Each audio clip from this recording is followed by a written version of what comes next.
Ladies and gentlemen, the long-awaited, highly anticipated return of the man, the myth, and the legend, Dr. Charles Zorumski, ladies and gentlemen. Well, hey, Kevin, it's great to be here with you today. So thanks for inviting me back. And I think we're going to talk about a serious but interesting topic today. So Yes. And the story goes is that lay back on the couch, relax, loosen your tie, and you're at Wales Certified, the unofficial, well, no, you're the official psychiatrist for Wales Certified. yeah, it's probably one of the best things I've ever been. there you, yeah. The universe demanded it.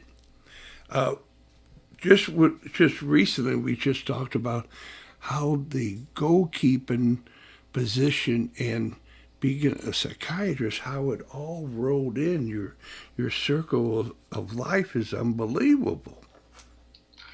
Yeah, well, you know, Kevin, this is we talked the last time a bit about some of the mental aspects of goalkeeping. We talked about a lot of parts of goalkeeping, but the mental aspects, which I think are really kind of critical. So, when you get into this kind of conversation, people sometimes wonder, well, who's this chump talking to us? Why should we pay any attention? And I'm not really sure the answer to that. But just by way of background, and you know a lot of this, but some who might listen to this don't know. So I spent, as you know, much of my life as a goalkeeper. About that, I think I played till I was like near 50. Yeah. And then coached, had the real privilege of coaching with St. Louis U with Joe Clark during his era as the head coach there. But that was a life in sports and things. But my biggest part of my life has been that I'm a physician and psychiatrist by clinical training, but I'm also a neuroscientist, so I study how the brain works and how the brain might go wrong in things like psychiatric illnesses. So this is an interesting conversation, right? So on the one hand, it's got a sports kind of part to it, but on the other side, it's got someone who knows something about mental health and mental illness, but also kind of how the human brain may actually function, which is a tough task in its own right. So anyway, that's kind of the background. That if it helps anybody who may be listening to this. Oh, absolutely. And it goes without saying, once you become Wales certified, you get the attention of people. I think that is one of the real pluses, absolutely. Yeah. So how I did a little research, with a limited ability. In 1967, start this the sports psychiatry, right? And then Yeah, well, go ahead. Sorry. and they talked about what I got out of it was the yoga and the sleep, and that 325 million people in 2015 with the World Health Organization diagnosed people with depression. And I guess that's went up. And so all that is one what you're dealing with a human being a goalkeeper, is that and how it all happens. And then I come out with this. I'm going to see if I can get a C for a grade from you, doctor. The cognition, the perceptions, the mood, the emotion, and the behavior. Holy cow, man, that sounds like a high school goalkeeper if I ever seen one, and how that all works in, Go. Yeah, absolutely, Kevin. And I think one of the things I would say, kind of off the bat, is athletes are pretty resilient individuals. So we're talking about a highly specialized group of our society.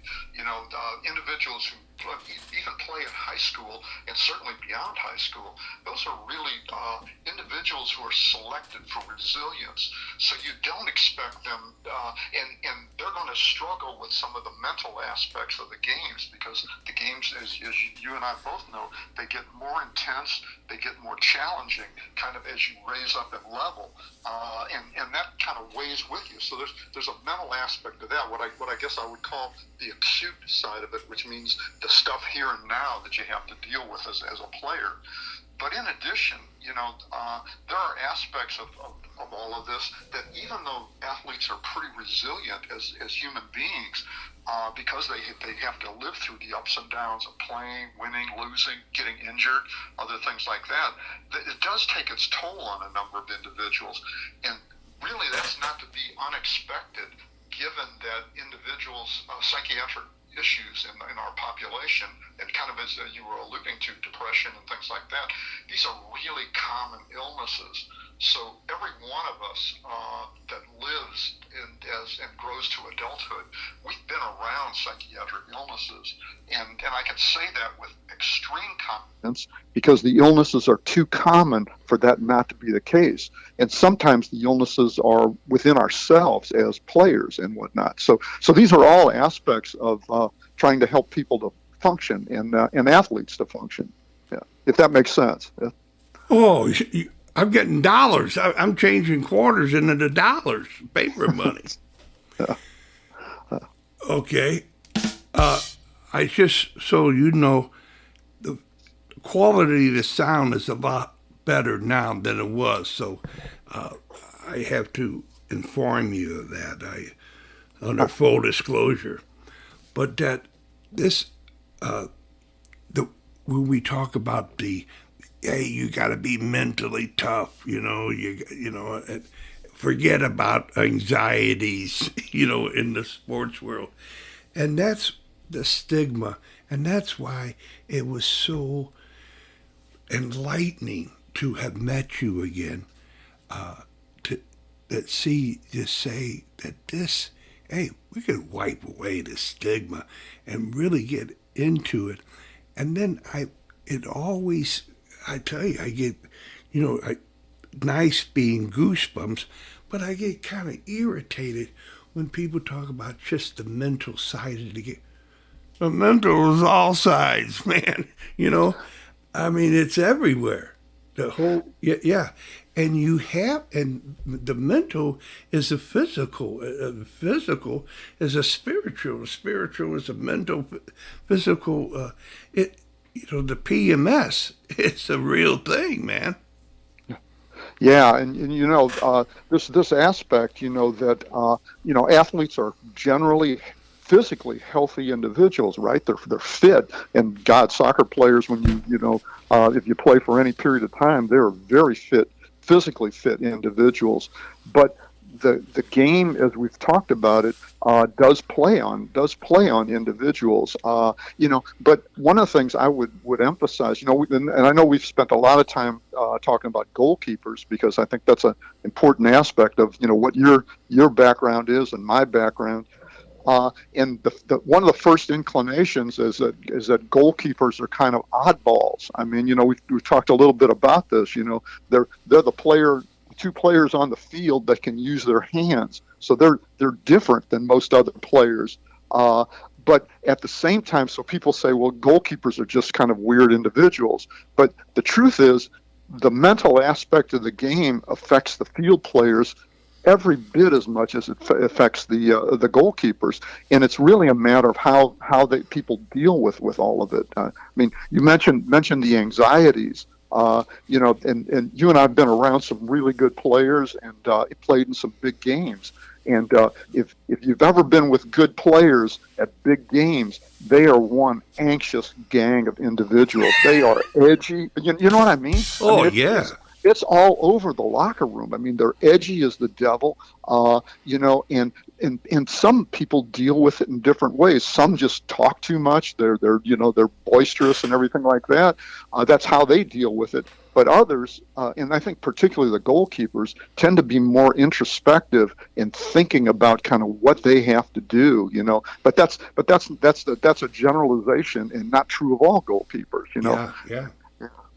Yeah. So the bottom line with this is that goalkeepers are not unique individuals. They are. As a matter of fact, when you look at the mental aspect, it's goalkeepers are very similar in many ways to the field players. They just have a different responsibility. Yeah. Absolutely, and to smash home that stigma, and to say what we are about is mental health. We're not about mental anything, illness, or that word that can really change your whole perception of something. It puts you in a better mood. We're talking about mental health, baby. We're talking about maximizing all your stuff. Yeah, and man, that is so important, Kevin. In the sense that we take the physical health for granted, but there's an old saying that says that there is no such thing as health without mental health. Wow. And that's the stuff that players and goalkeepers in particular must kind of work their way through, and to keep themselves focused and above the bats of like the anxieties for games and things like that, and some of the disappointments and mistakes that an individual makes, kind of even a demoralization that comes from mistakes that individual. I'm reminded that this past weekend, I don't know if you saw the Nashville against Inter Miami game, MLS game, and in that game, one of the really strong goalkeepers and great goalkeepers from St. Louis plays for Nashville FC. Joe Willis. Yeah. I mean, a great player who's had a great career. But in the second half of that game, he receives a ball, kind of an odd ball from one of his backs, and he's got Messi on the field, right in front of him. Yeah. And he ends up passing the ball right to Messi, who immediately puts him and a defender away and scores a goal. Well, that's demoralizing, and to the team, to Joe, and to everybody. But it's how you bounce back from that becomes really important, and there are things that kind of help with that. Yeah. I saw that he just kicked the ball back into the net, and I feel for the guy. He was unequivocally irritated with himself. Yeah, there's no doubt about that. And God, I felt so badly for him because we've all made mistakes if you played the position and cost a goal that should never have been scored. And so yeah. So I hope he reaches out to Whale Certified, man. We can help him out. Well, I think Joe could help Whale Certified in a big way, man. Yeah. He's got a lot to offer. Yeah, he brings some views with him. Yeah. The story goes is that I have this way about myself, about how to hopscotch around, is that the tapping, that seemed to me to be like you opening up the pressure points to open up the air and the flow of tapping around your temples, over your eyes, underneath your chin. Are you familiar with any of this tapping? Kind of, but yeah, I think you're into a really important aspect, which are what are things people can do to make themselves more resilient and able to handle the stresses in that. And the tapping, to me, is a version of stress reduction. Yeah, it's and there are other techniques like that, and we all find things that help us kind of deal with the stresses that we feel. Things like tapping. Things like mindfulness, focusing on the here and now and not not what you did yesterday or a month ago or what you're going to do next week and things like that. It can be really important. That's a stress reduction kind of way of thinking. Yeah. And Joe needed that stress reduction right at that moment. He needed first aid. Absolutely. And at that point, he has to pull himself back together because the game is 2-1 at that point. Yeah. But he's got to play like there's no tomorrow, and we've got to get through this, and hopefully we'll tie the game or even win it. Right. Yeah. And don't even think about after the game how this is all going to play. That's a whole different another deal. Yep. And that's a thing of kind of then you come back and with supportive people around you, sometimes teammates, sometimes coaches, sometimes sports psychologists for that matter, kind of help you think about what it was that you did and how to think about how it all kind of transpired. But don't dwell on it, because if you think you're never going to make a mistake, you're grossly mistaken, right? Yeah. I mean, it doesn't work like that. Yeah. So what the civilian would say, oh, that's a real thin line. It's a major gap in a psychiatrist to a sociologist, a social. What the word am I looking for, Doctor? Please, you're on the couch. Yeah, well, one of the things that I think about are what things make us more resilient, and these are really simple life things. Things, and it's going to sound trivial, but if we all as humans pay attention to this, we can help ourselves age better, we can mature better, and they're simple things like paying attention to your diet. Now, athletes tend to do that. Now, sometimes when athletes quit playing, they kind of let themselves go, and that's a really bad strategy for the long haul. But that's important. Remaining as physically fit as you can is an extremely important thing. Yeah, you mentioned this, alluded to this earlier, but things like getting enough sleep is a big thing for your mental resilience, kind of going forward. And then there's some things that you can avoid that are absolutely critical if you're going to remain sharp and resilient, like be careful with alcohol, be careful with any drugs, and avoid them if you can do it. I mean, because those are tickets to bad kinds of outcomes and whatnot, and that's known for a long time. And those are things that really do affect the athletes in a big way. I mean, sometimes tends to be a drinking crowd, sometimes a bit of a drug using crowd at times, and that, although I think that's probably less prevalent than it was in the past. But these are really kind of critical things for us as human beings in general, but athletes in particular. And Doctor, I'm in the gold, and I'm thinking like I'm like a zoo animal. People are coming to watch me, and I'm looking at them saying, "Hey, man, you need some help."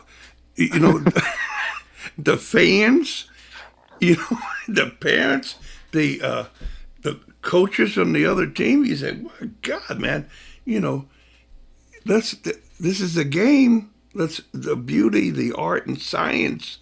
Let's conduct ourselves in a little bit of manner." But it gets kind of wild. No, it's really true. And the closer the fans are to the field, the more intense that stuff kind of gets. I think we talked a little bit about that. God, I remember in college, one of the worst places to play was up at Quincy College, Quincy University. It was a small baseball field, and the fans were packed around the field, and they would be on you from the time you stepped on the field. You'd be hearing from them and whatnot. And man, it is a focus thing to kind of shut that out and not engage, because you can't do that. You have to focus on your task at hand, right? Which is playing the game. But you're absolutely right. Sometimes it can be absolutely weird. Right. And I've been hearing all the time about having a calm mind and a relaxed body, and that it's not of fear. It doesn't come from fear. It comes from doing something that you're passionate about and want to express it. And that the breathing really helps with the audio visualization. Now, I'm a retired stagehand after 40 something years, right? But nothing but music. But I can't understand putting a headset on and listening to Bach or to, Led Zeppelin or anything. But that seems to be the go-to methodology for mental preparation before the game with athletes nowadays. Do you have any views on that? Yeah, I there were parts of music. I think we talked a little bit about this one of the last times that I would listen to regularly before I went to play. Matter of fact, I said before I left the house to go play for Budweiser when I was over 30, my two kids were old enough and they knew when certain songs got played, I was about to leave the house to go play. And it was a way of, just as you said, it was a way of relaxing me, but putting a kind of a drive into my head to play. So I had this kind of beat kind of in my head that was kind of the rhythm of, I'm going to go and I'm going to do this. So it helped me to focus. Now, everybody's not like this. This is one of the beauties of human beings, is that there's no one size fits all human beings. Right. So some people can't do that, or they would, the stuff I might play and listen to, they'd be totally appalled by and go, well, that's horrible. I'd never listen to that. Okay. But that's all okay. It's what are the things that set your mind right before you've got to go out and literally perform, because that's what you are. You mentioned the music and that being a stagehand and all. I mean, you go out and perform, right? That's what you're going to do when you step on the field. Yeah. And you have to just be ready to do that. And you don't know, unlike a play or playing music, you don't know what's going to be given to you in a given 90-minute game, 90-plus minute game. You don't know what you're going to be dealt, so you have to be just mentally prepared to adapt on the fly and make things happen. Yeah, and the goalkeepers nowadays, the state of the art is to call them goal players, because we're all part of the 11. Yeah. And that you put your mindset at the scale of 10 and you accept a 6 for your performance. Mm-hmm. How about that? Do you have any? I think that's really correct. You are striving to have the best performance you can have and play the best game that you possibly can, knowing that when you walk on, the likelihood that you're going to score a 10, I like that description, the likelihood you're going to hit 10 is very low, because you are going to make some mistakes during the game. And it's just because the game is so changeable and you must adapt to circumstances you had never even thought were going to occur on the field. So sometimes, and again, this is kind of, Kevin, when you leave the field after the game, you come back and you say to yourself, God, I was 7 or 8 in that game, and that's pretty good, given the circumstances, Yeah, man. And can I be better next time? And how am I going to be better next time? That's all the stuff you focus on in between games and at practices and things like that. Well said. And the way about the overall life, overall, is to be consistent as much as you can. You really strive for consistency, and there's a soccer way of doing the right move at the right time in the right way. And then you got I only play a doctor on podcasts. Right. I laugh at my own jokes. I'm sorry. That's good. But I was wondering how does one able with that put it in a form of on or off the pitch? With my mind, I'm taking myself everywhere I go, to be able to be like that, to be you know, to prepare for it. And when it happens, I'm able to fix it, and then not let it overwhelm me after it's done. No, it's really true. But one of the emphasis, and you described this a little bit earlier when we talked about mindfulness and that sort of thing, and the mental health of the individual. Well, one of the things that when things don't go so well, or even when they go well, one of the important things, and this may sound a little bit weird, is who's your social network? Who are the people you interact with? And are they people that are really looking out for you as well as you are looking out for them? And this is some of the players, the comrades on a team, and that sort of thing. They lift each other up, and that helps you to get back. That as a goalkeeper, that helps pull you back to planet Earth. Sometimes when you go, something happens like it did in the Nashville game. It goes, God, how did I screw that up so badly? But having positivity around you, being careful about who those folks who interact with you are, becomes really important, because they become kind of almost like what I would call surrogate brains for you. They help you to see things in different lights, and sometimes in lights that puts things in better perspectives for you, so that you can focus as an individual. I hope that makes some sense. I mean, my adage in this is be careful who you choose as friends. Be careful with choose your friends wisely, I guess is the right word. Dr. Chuck, you are in the Wales Certified Hall of Infinity. What you just said is, it could be life-changing for people to realize that the social network, you're my other brain, man. Come here, you're in my mini-me, You're the best of me. Absolutely, Kevin. And we've all known folks, players and people in life in general, who are kind of naysayers in many ways, Yeah. And it's like, no matter what the circumstances are, they're going to tell you how you screwed up and things like that. Well, man, if you're got to go out tomorrow and play the next game, you don't need to hear that. What you need to hear is, how are we going to pull through this thing? How are we going to do better? And how am I, as a player and an individual, many of the things. One of the beautiful things I love about sports, and in many ways about being a goalkeeper, is that the lessons learned playing soccer translate into many other aspects of one's life. How to be part of a team, how to play, how to not get too high when you win and not too low when you lose. I mean, this is all the stuff that a goalkeeper in particular, but players in general have to be able to do. That's the same thing a scientist has to do, a doctor has to do in many ways, and it's that mindset. And I guess it's from medicine that I've seen how a network of individuals that you work with who are supportive and are helpful in terms of getting through the bad stuff that happens can be absolutely critical.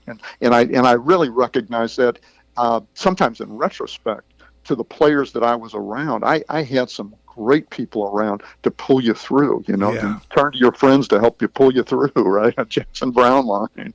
Okay.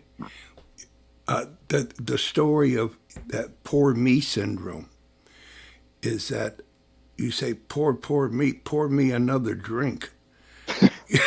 And that's the problem. That's right. Left to your own devices, that's exactly what some of us will go do. And man, that is not the cure for it, right? I mean, that just drags it down. Yeah. Yeah. If people realize the boomerang effect of you thinking that the alcohol is going to clear you up and get you, it's a depressant. You're talking about adding depression upon depression. It's ether, just add water, I've been told. Yeah. And we've both known players and high level individuals who got too hooked into all of that, and it really ended up taking a longer term, sometimes a tragic outcome for some individuals, and that's the stuff that choosing your friends wisely can pull you through and out of, and that's because we all get demoralized at times. I mean, I think it's just part of life, but it's how you deal with it that stamps what direction you're going to go. Exactly. Hey, doctor, you're going to have to get off that couch, but you got 5 more minutes with me? Sure. Okay. So here you go. All that was said is that the cognition, the perceptions, the mood, the emotions, and the behavior, all this flows in, and that it's never ending, but the lessons learned, you can learn the right way to do something with its mistakes and everything, and adapt to it. Is that it comes up with, you have this way where somebody else has a perception of, I don't think you're recognizing how much you goofed up, and through, like I can't hardly speak English, but I feel as if I can read body language. And so I said, it doesn't seem like you're enthusiastic. It doesn't seem like you're any concern for what you just went through. And you're dragging everybody else around with you. Is that sometimes is the perception, everybody's got their own, like the 6 and the 9. I'm seeing a 6 and you're seeing the 9, And how does that work out with the teller and the sayer, Yeah. People perceive things in different ways, and they respond to them in different ways. I mean, we're not all alike as human beings, and that diversity of kind of who we are is important, and then recognizing it in yourself. But again, sometimes playing it off the folks who are close to you, who will listen and kind of give you feedback about things in a positive and constructive way becomes really important. But seeing 6 versus 9 is a very interesting thing, right? I mean that's how the human brain is kind of constructed, right? It's not all the same. Yeah, and kind of like, I'm going to give you a crack across the lobe to get your mind right. Yeah. Can I see another doctor, please? Yeah, absolutely. That's right. So, Doc, do you have a psychiatrist on call? Man, I ran a department with 100 psychiatrists, so I've got them all over the place. All right, man. Even among that kind of, even though, and that's kind of a charm kind of environment, but even in that, there are certain individuals who gravitate together because they share bonds, and they share sometimes the ways of thinking about things, and help to push one another to be better at what we do. Same thing's true, by the way, of being a scientist. It's almost very, very identical. It's a team of folks that you're usually working with, and those individuals become, and that's kind of why I say repeatedly that the stuff learned early in life of how to play a team sport, for example, is really important. Just how to play a sport in general is really important, because it translates into how you then form teams and for me as a scientist, and for me as a physician, and things like that. But you're never in isolation. And the other lesson that I try to teach young doctors is that sometimes when they get out of medical school, they think they have to know it all. I came to learn that at no spot in my life, including when I was the department head, did I know it all. And it was only because I had good people around me that I was able to accomplish things. And it wasn't me accomplishing it; it was the gang of us as a group making things better, hopefully. Wow. And so our mutual friend Jim Tegens talks about the teamwork makes the dream work. That's a great description. That's exactly right. in that, there are players on the field who will do extraordinary things and may score, Messi type goals, right? I mean, that's extraordinary. But that's not the great bulk of folks. Many of them are doing their jobs to the highest level they can, and they are. And then, another one is, and you and I've talked about this a bit previously. I'm not a big fan of getting down on your teammates about things that have happened, right? I make mistakes. I have certainly screwed up, but others will do the same thing. And we're all trying to lift each other to be better. And that's when a team really functions well, is when you can do that and not point fingers and go, man, if you hadn't screwed up, we'd have won this game, and things. Well, yeah, I know that. I know if I hadn't screwed up, we would have won this game. But at the same time, other things could have happened, and we just pull together and try to rise above it. There you go. Okay, Doctor, this has been an unbelievable time. We did the 35, bro. We're all right. You have to get the wrinkled shirt off with the. Do you change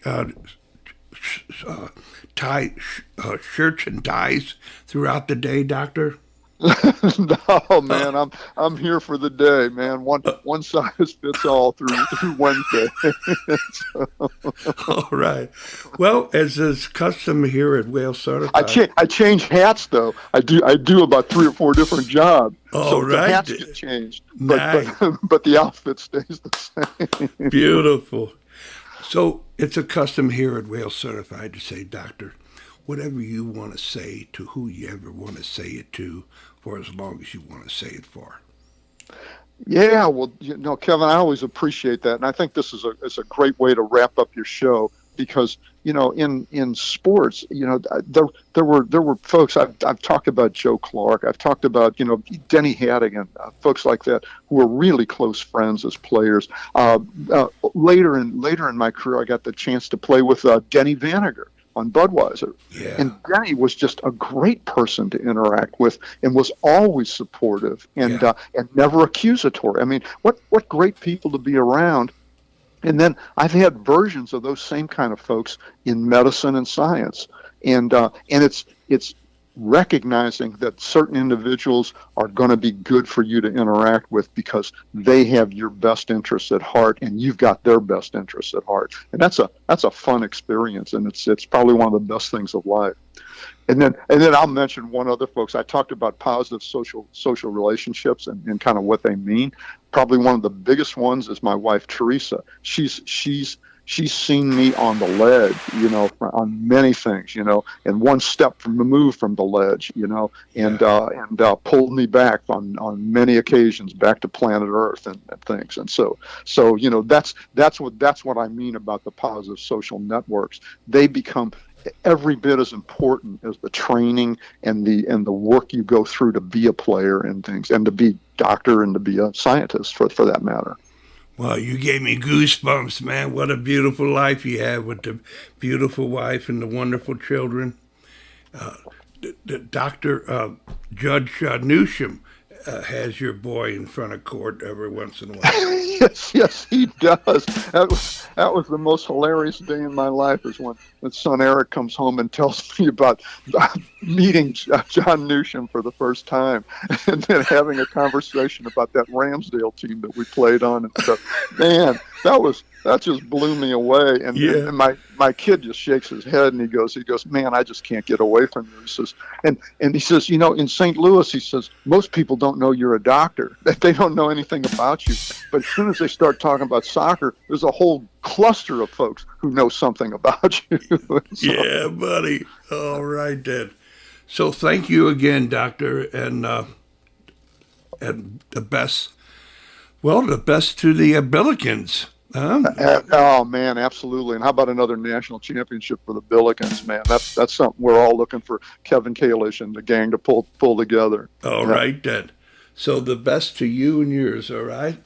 All right, Kevin, you too, and you take care, and thanks for inviting me to your show. It's been a lot of fun. Oh, you always have an open door. You always have an open mic here at Whale Certified, and I'll be reaching back out.